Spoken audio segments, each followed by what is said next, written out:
Okay, guys, here we go. On 3, 2, 1, go!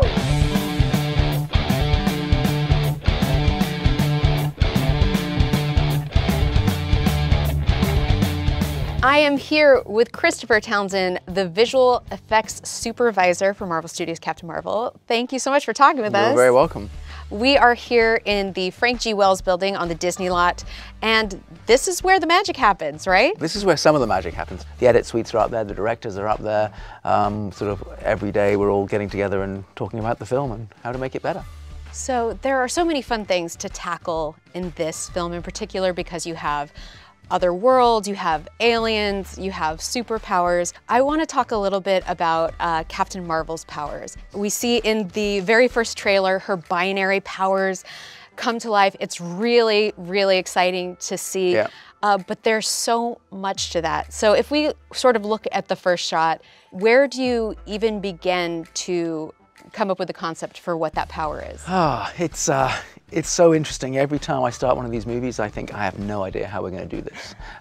So you literally start with a blank sheet of paper in terms of what we can do. You look at the comic books, you look at video games, you look at art, you look at all these different things. We have a visual development department here at Marvel who works on all the character designs for all the movies. And I think that one of the first things they do is start amassing all this reference and start illustrating and drawing up these individual ideas and these frames. One of the things that Anna Boden and Ryan Fleck, the directors of the film, that what they've brought to the film is this sort of very naturalistic feel. So what was really exciting was, how do you make a big superhero movie but keep it naturalistic and keep it grounded in reality? We were fortunate enough to have the ability to shoot Brie Larson, who is Captain Marvel, when she was shooting on a test for another film. We photographed her in what we thought were some good poses and shooting some photon blasts and taking into a binary power and all this kind of stuff. And we started working on the effects. We brought that footage into the computer, and we took scans of Brie so that we knew all her dimensions and photographs of her, and we could actually build a physical CG model or a CG model of her that then matched her real model, her real body. We track all that to the photography so that we now have a digital version of that in the computer. And then we started with simulations and sort of keyframe art over the top of Brie. And then we started working on simulations and many, many layers and many months of work, just trying to create the look of trying to find something which she doesn't look like she's on fire. She can't look, her energy has to feel strong. We can't go over her personality. So it was really trying to find all those bits and pieces. And then once you have that idea of what you want it to look like, you guys have put it through all of those layers, and you start shooting, how do you use practical elements like lights and those sort of things to help the visual effects process?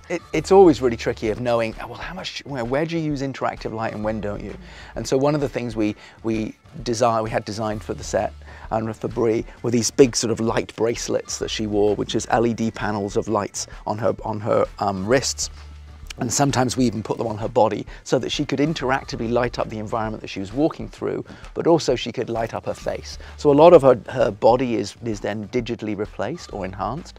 But obviously we want to keep her face and we want to keep the performance that she's giving. So often it's very useful to have sort of when she's moving around with her lights on her wrists that you have the light moving appropriately. Well, I love it. It is very punk rock. And then I have to say, this shot is so beautiful. The scroll transformation that we see on the beach, it's really the first time we get the full idea of what a scroll can do. Right. How do you put together these shots? Because clearly there are two actors playing one role. It was interesting. It was one of the first transformation we did, the first shape-shifting we did. And Ben Mendelsohn's our sort of lead scroll. And when he sort of turned up on set, it was one of the first things that Anna and Ryan, the directors, spoke to him about. Like, okay, how do we do this? How should we even, what does a Skrull feel when he goes through this transformation, this shape shifting? Is it painful? Is it easy? Does it take a lot of effort? And I think so. A lot of that comes from the performance of what the actor is going to bring to it. And so, we decided that yes, it does take a lot of effort. it's a very physiological thing that happens. It's a very physical thing that should happen. It's not sort of we didn't want it to feel like just a morph between two things, or just a sort of a dissolve. We wanted it to feel like there's things happening in the body. And one of the big things that we wanted to do is to use the grooves in the Skrull's face.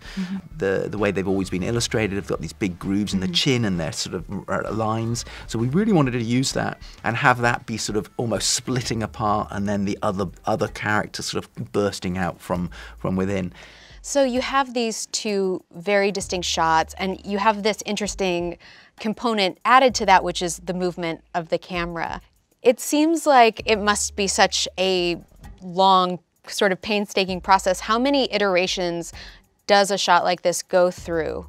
Well, there are probably there are dozens of people that are working on a shot like this. It only took, we had one day to shoot it, the entire sequence. And Perfect. I know. So it's always a little bit rushed when you're dealing with light. And we wanted it was supposed to look like sunrise. Well, in fact, it's sunset, because that's the only time we could get there for the actual shoot. So it's somewhat chaotic when you're actually trying to shoot this. And then artists sit down and then they're starting to really work on it. So it's probably, I think we got to version 350 or something that they were finally submitting. Now, we haven't seen all of those versions. They've done many versions internally, and that they're turning things around very quickly themselves. But it's a phenomenal amount of work that goes into a shot like that.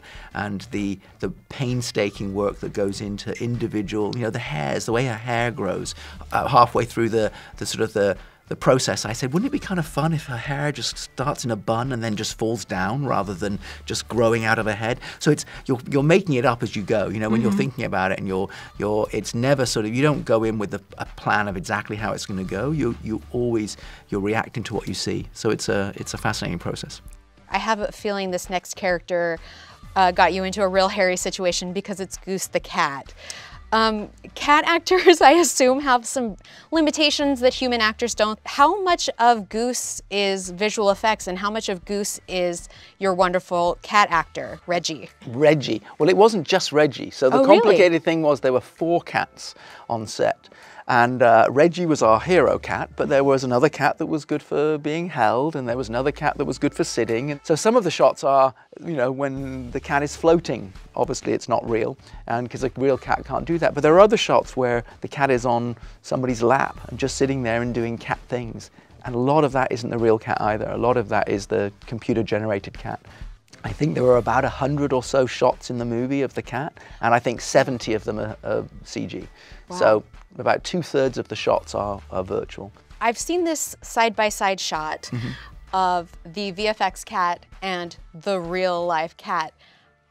I personally cannot tell them apart. How do you tell them apart? One of them's got a collar on. So that's the big tell? That's the big tell. One of them has the collar and one of them doesn't. But, yeah. What if you take off the collar? Then it gets tricky. And that's the whole point, right? That's what we're trying to do. And you're trying to, and that was really a proof of concept, just to see, because obviously the challenging thing in this film is being able to match the shots so that you can go from the real cat to the CG cat, back to a live cat, and it's really, and our job is to never take the audience out of the moment. So we have to nail that, and that was incredibly challenging to get that. I love it through that lens so much. And you guys go see Marvel Studios' Captain Marvel in theaters now. I've been waiting for this moment. Rolling Stone raves, Captain Marvel is a genuine game changer. Show them who you are. She's unstoppable. Captain Marvel, rated PG-13, now playing tonight. War is coming. We need heroes like you. Critics have spoken. Experience the worldwide phenomenon that can't be missed.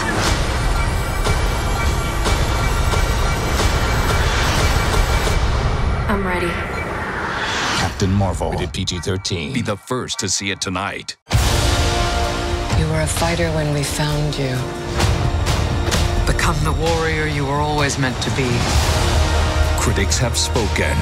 Captain Marvel is an origin story like no other. I won't let you down. The film soars. It's a genuine game changer. And now, it's the #1 movie in the world. That's what I'm talking about. Captain Marvel, rated PG-13, now playing.